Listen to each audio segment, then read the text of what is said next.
I'm Al McFarlane. Welcome to Conversations with Al McFarlane.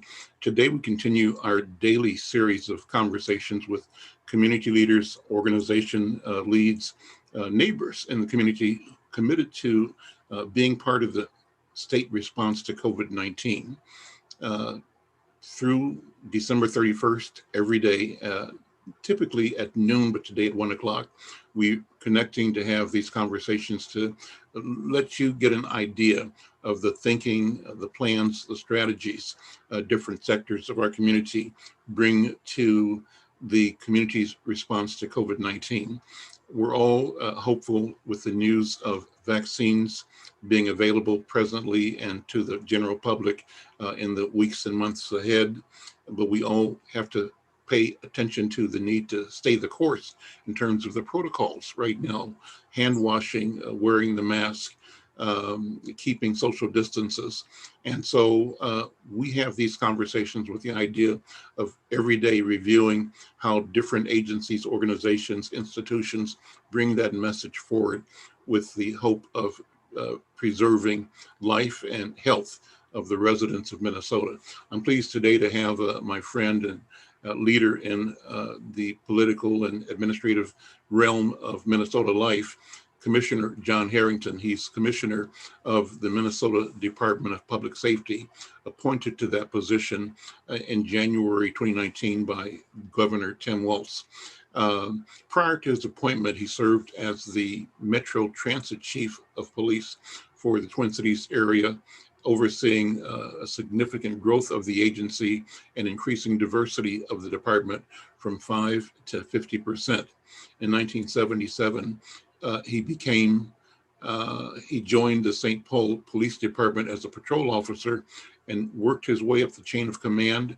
He was selected chief of police in 2004 and served in that role until 2010. As chief, he addressed some of St. Paul's most difficult problems. This resulted in numerous successes, including the development of innovative programs that have greatly reduced domestic violence and gang involvement. Uh, Commissioner Harrington also served as a Minnesota State Senator from the east side of St. Paul from 2010 through 2012. He's also been on the faculty of Metropolitan State University, of St. Mary's University, and the University of St. Thomas, where he's taught leadership, demographics, community-oriented policing, and taught about gangs. He is a founding member of the Asian American and Black Police Officer Associations. He's helped launch and he currently chairs the board at Ujama Pace, a nonprofit agency that works with African American men to transition them out of prison and gangs to become productive community members. He's a native of Chicago, Illinois, bachelor's degrees from Dartmouth University, master's degrees from University of St. Thomas, father of 5 adult children, 16 grandchildren, and living right here in Twin Cities. John Harrington, good to see you, and thank you for your service and your leadership.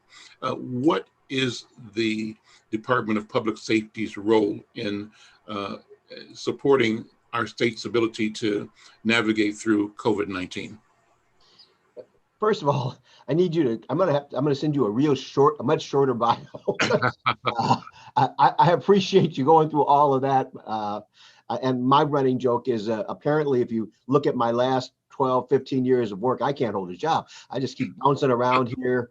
But I'm really was honored to be able to serve as the commissioner of the Department of Public Safety, and DPS has a role in this pandemic.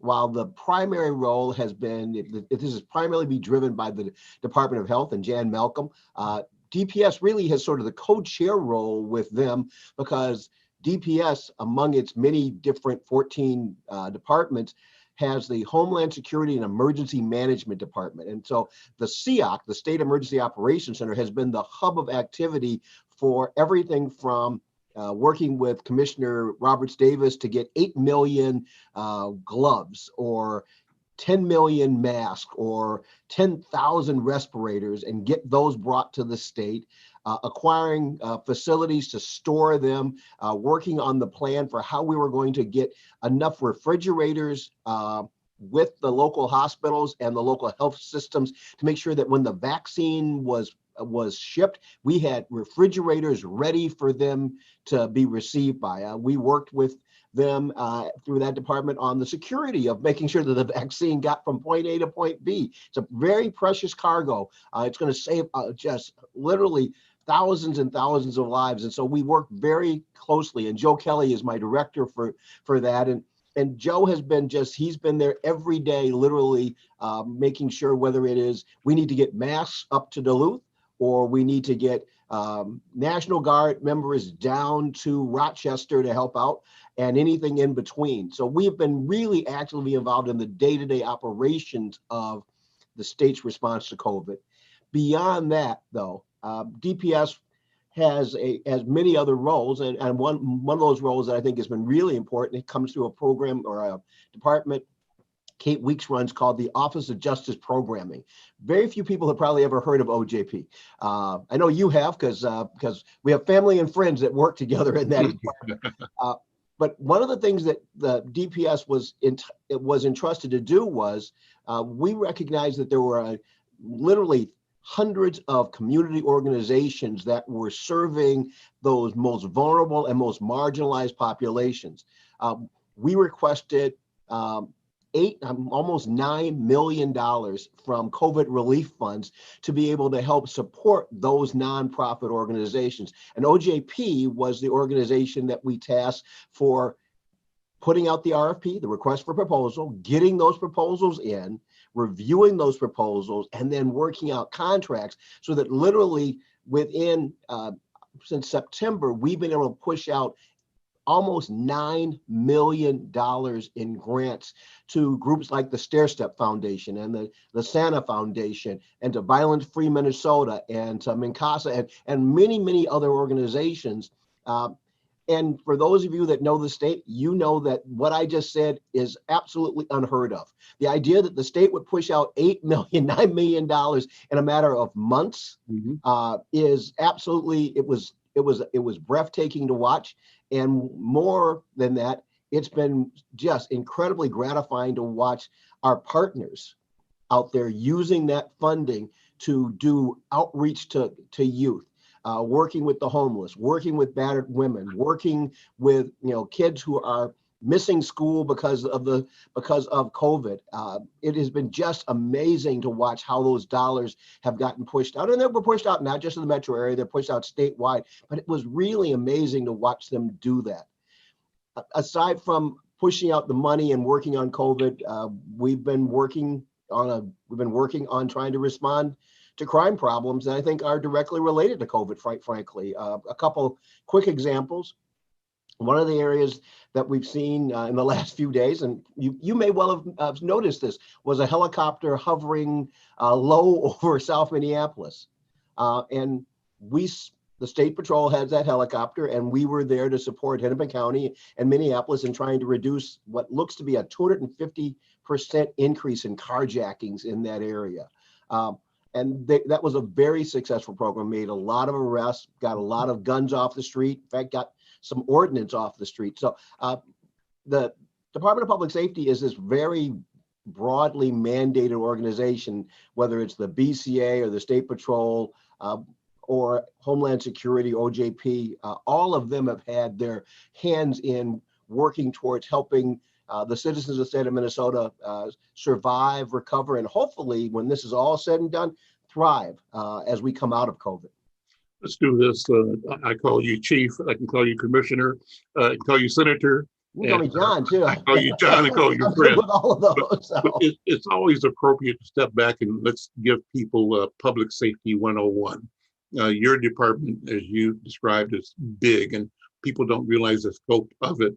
I view you as the state's chief law enforcement officer. Is that a proper way of looking at your responsibility inside the government as a commissioner of public safety? So what is the scope? It's appropriate, but not broad enough, unfortunately. And that's part of, I signed up when I originally thought I wanted to go work for Governor Walz. I really did think I was going to come in as the state's top cop. And that was, I've been a cop, that really fit. And what I discovered was I'm also the state's director of vehicle services. So MNLARS and all of you that haven't gotten your real ID yet, that's coming again this next year. That's a task that DVS has, and that's one of my bigger departments. Making sure that crime victims are served through OJP is part of DPS, running the BCA with Superintendent Evans. State Patrol, which had a very active year working to stop the riots in Minneapolis, and now working on the Line 3 issues. That's a part of DPS. The State Fire Marshal, and most folks don't know a lot about that, but they do the investigations into fires all over the state of Minnesota. But when you think about the riots this summer, the State Fire Marshal coordinated many of those investigations, and we're still getting federal charges on the arsonists who set fire to people's property in South Minneapolis and North Minneapolis and in downtown during the riots. So the State Fire Marshal is part of that. So Homeland Security, Emergency Management, I've already talked about. They're your primary stop when something gets broken. So whether it's a flood that happens, when the river rises, or it's a blizzard that knocks out power, Homeland Security and Emergency Management takes on that. So yeah, I'm the state's top cop. I have all of the state's law enforcement, well, most of it. DNR's got a segment there too, but I've got most of the state's law enforcement working for me. But the job of public safety is really fire safety and emergency management, and so much more than just the cop shop part. Amazing. So let's talk about the 9 million you were able to pump out into the community. As the year winds down, you've created the ability to effectively engage partners in community to be part of getting the word out about COVID-19 mitigation, prevention, and response to it. The need for testing, et cetera, the need for masking, protocols that keep people safe. We're moving now into hopefully the beginning of the end, but the challenge now is to make sure that the public in general, the people of color in particular, Black and brown people, think differently, think in a way that hopefully encourages them to step up and take the vaccine when it's available, when it's offered. And I say that because you and I both know there's a lot of skepticism being voiced in the community, and some people saying, I'll wait and see, fear that Black people and brown people might be used as guinea pigs in the process to test the efficacy of the medicine or the vaccines. But that at the same time, as the statistics show, that Black and brown people are more impacted than the general population. So we're kind of in a quandary. Number one, if you don't act, you increase your risk of adverse outcomes for life and poor health and all the consequences of the infection of COVID-19. And if you do act, you have to get over the feelings that you have, the hesitations you have, that really are founded in something. It's not just idle distrust. There's a basis for it. Back and look at the Tuskegee studies that were done on us to have a reason for being skeptical about healthcare systems and about folks experimenting on people that have Black and brown skin. You absolutely are right. So there's a reason to be skeptical, but there is also, I was looking at the numbers today, 32,000 Black folks in the state of Minnesota that have had COVID. When I look at that in comparison with our rate of the population, we are disproportionately being infected with COVID. And part of this, I will tell you, is also a matter of occupation and location. Hennepin County has got the most cases of any county in the state of Minnesota. And we make up a bigger chunk of the Minneapolis, Hennepin County population. And so you're more likely to be exposed in that context than if you were in rural Minnesota. If you're up in Cook, then you've got less contact. And so, our proximity, the way we live. I remember early on in this, we had a conversation with the directors of Minneapolis and St. Paul Public Housing, talking about, well, how can we help protect the folks that live in public housing? I don't know about you, my mom was a social worker in Chicago, so I remember Robert Taylor Homes and the Greens in Chicago. paper thin walls and everybody stacked together high Yep. and tight. Okay. There is no way in that kind of environment that you could not pass stuff in the hallways, in the elevators, in the laundry room. There's just no way to do that. And so, talking to them about how could they help us, help protect the folks that live in those high rises. And we all know that a lot of poor people live in those high rises. And unfortunately, there's a lot of folks that look like us that make up that population. How are they doing? Do you know? They went out and they got masks. Minneapolis actually hired folks to help screen folks at the door to make sure that folks that didn't live in the building weren't just wandering in off the streets. Right. So, I mean, there's some areas here that we know we're likely to be overrepresented. And for example, we know that I think it's between 45 and 50% of the folks that are homeless in the state of Minnesota are Black. Okay. How do you quarantine? How do you socially distance when you're living on the streets was a question that we asked. And Kathy Tenbrook and Jennifer Ho, who's the Commissioner of Housing, has been actively engaged in talking about how do we work with the homeless community to try and give them some social distancing. Some of that was working with some of the Homeland Security folks to get hotel rooms for folks that were symptomatic so that they wouldn't spread the disease throughout an encampment. It's working with Catholic Charities. It's working with Union Gospel Mission to talk about in their dorms where they have folks living literally cot to cot. How can they provide sanitation and hand wipes and masks for them? Another area, and it's been interesting, I didn't think about this. This is something that the Department of Human Rights and Chris Taylor, who was the chief resiliency officer for the state, or the equity officer, pointed out, was we make up 20 to 30% of the folks that work in nursing homes and long-term care facilities. Well, where have the deaths been the highest? Nursing homes and long-term care facilities. So, once again, that's where we work. That's where the jobs are. That's where, and I'm happy that we've got the folks that are working there and have got the jobs. But then, how do we inoculate them early on? Right. That's one of the questions with the vaccine is how can we get them to get the vaccine, because we know that that's where the death rate has been the highest. And we know that their chances of catching a case from their contact in those nursing homes and long-term care facilities is probably much, much higher than the average Minnesotan or you or I, who can do some social distancing. We can take some of those precautions. How do you do that when you're literally helping get grandma out of bed so she can come to breakfast? I don't know how you do that, even if you had complete PPE. Mm-hmm. And I think the prevalence in long-term and nursing homes is general public. That doesn't show up as Black and brown so much, but I think it's the general population. And as you say, but 20-30% of the workforce there is Black and brown. So there's that exposure at the same time. One of my daughters, you mentioned family and friends here, one of my daughters works for you in the department. So we're glad she's there, and she loves the job and the work that you all are doing. One of her sisters worked. She really did help get that money out. Let me tell you, getting out to the community. That is, the apple has not fallen far from the tree in this case.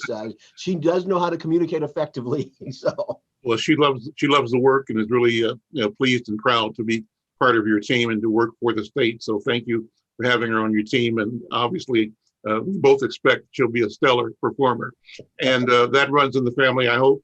Another of her sisters works for North Point Health and Wellness as a supervisor there, but as a second job, working at a nursing home. And unfortunately, told me a couple of nights ago that she was heading to work after being notified that 2 of the residents died from COVID, and one of the workers, who was a nurse, died from COVID. So this is real and it's personal. So I asked her, and she told me that, and I said, "And you're going to work?" Because that is putting yourself right in, the eye of the storm. That's where ground zero is for this activity. So I say that in a way to thank and praise all of the people that are doing this work. We're asking an awful lot of you and all of your employees people who are in transit, people who are doing nursing home work and other areas of service that are either first responders or essential service workers who have to go to work, who can't work at home. We're putting them, asking them to put their lives and their families at risk. And I want to just say how thankful I am, and that we should all be grateful for their selflessness in serving the community. I mentioned you said you were able to pull together this fund to help get communities activated and being part of the solution. How does it look for next year? I mean, the big drive to me, John, has to be what's coming up starting in January, starting now, with the introduction of vaccines and therapies. How do we engage all of those organizations to make sure our people get past the reservation and embrace the solution? What do you think? Are you going to be using resources to do that again as well? Absolutely. Well, I'm not sure what the funding mechanism is going to be. Now, that's one of the challenges. Frankly, we're monitoring the federal government, because that was where a lot of that COVID relief money came from. The most recent special session ended up pushing money out in the hands of both the business community and will hopefully help some of our folks that are unemployed.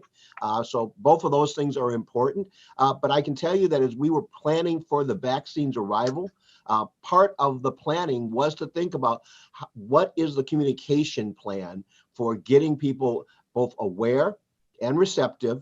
Who do we need as the role models to be out there to step up and take that shot, so that folks who might be on the fence about it say, well, if they take the shot, I'll take the shot. Mm-hmm. And I've heard, for example, that I think the president-elect is going to be one of those folks. He's going to step up and take that shot. And I think that's important for us to model that behavior. And I think it's important in our community that we have role models that are stepping up to do that also. Because I do think there is some skepticism, and I really do think, though, when I look at the disproportionality of the cases of folks that are getting sick, as you said, folks that are working in the healthcare industry, folks that are first responders, those heroes that are out there working on day to day on those lines, I think we have to help get them the help they need. And then as quickly as possible, frankly, we got to get our kids back into school. And that probably means we got to start vaccinating teachers. And once again, I think if we look at, the folks I know that work in the educational industry, there's a lot of folks that look like us that are in that business. And it's not so much that the kids, I mean, I look at the demographics of where we see the cases, the kids up till age, 14, 15. So it's one of the lower numbers in terms of infection. Mm-hmm. But the fact that they don't get really sick and they don't die doesn't mean that when they go into a classroom with a 60-year-old teacher who has some other complicating health conditions, that it won't have an effect with them. So I think we have to start thinking about how we're going to inoculate the educational industry to make sure that they're safe. Because we got to get our kids back in school. I think for me, that's not only just simply a community value. That's the way I was raised, is kids go to school and that's how they get prepared to be the future leaders. But frankly, it's a public safety piece. We had a really good conversation this summer after a couple of the outbreaks of violence in downtown Minneapolis, primarily, about how do we get our young men and our young women, our teenagers, back to work, or at least get them off the streets doing something productive. And we were talking about places like UJAMA and Network for Better Futures and places like that.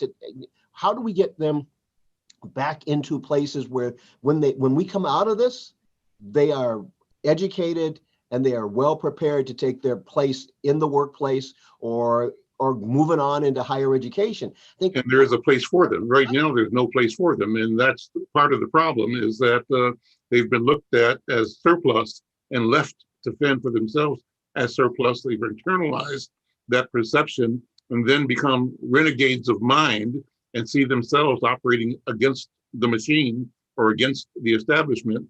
And that's really against if I'm a leftover, I'm not part of the meal.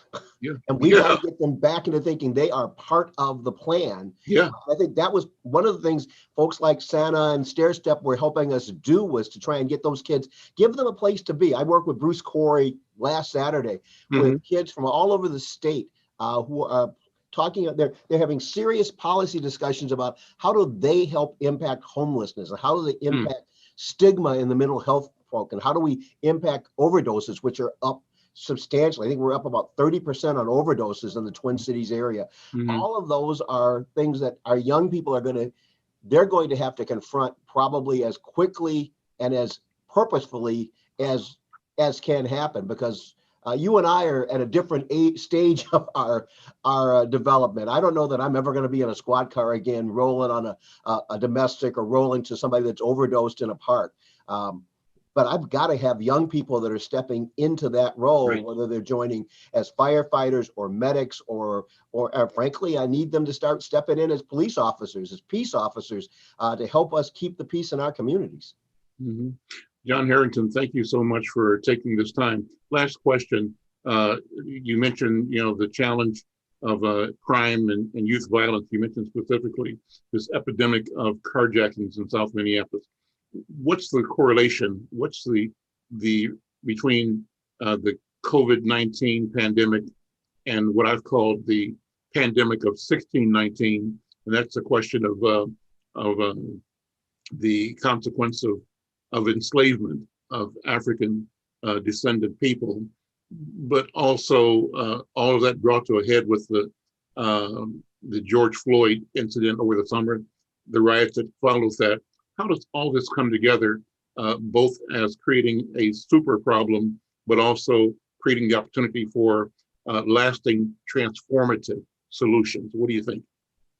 What I believe and what I've seen happen with young people and young people of color in particular, Native American, Black, Asian, Latino, is that you need to give them, in the words of Brotherhood Inc. and Father Boyle out in California, you got to get them back to work. You have to get them back. And this, because I really do believe that, this is trite perhaps, but that idle hands phrase is absolutely part of this. We've watched young people with no real background in crime suddenly join into a crowd that when they looted a Target, suddenly they're there with them. My sense of this is these are good kids who wouldn't do this left to their own devices, but they have felt left out. They've been left out. They've been the leftovers of community, and now they're feeling like, who's going to hold me accountable? And this is less about holding them accountable and more about giving them hope, frankly. I think they have to have hope that there is a job waiting for them, that there's a family that loves them and cares about them, that there's housing for them. And I think those are the remedies for the crime problem we have. There are some people that are just, I put some people in jail that I think really needed to go to jail because they were just, they liked hurting people. That's not the majority of the crime problem we're seeing right now. We've got way too many guns there out on the streets, and we have to start thinking about how do we get those guns off of the streets. But more importantly than that, I think we have to start thinking about preventative measures and intervention. How do we get these kids to church, back with their moms and dads, with their families, because that's who loves them. And when you're there in connection and when you're in relationship with people that love you, you make better decisions. You do not as often stray from the path. John Harrington, thank you so much. Good to see you, my friend. And always a pleasure. Have a happy holidays. Happy holidays to you and your team. So we'll just plan to come back again and again to keep updating the public. Thank you so much.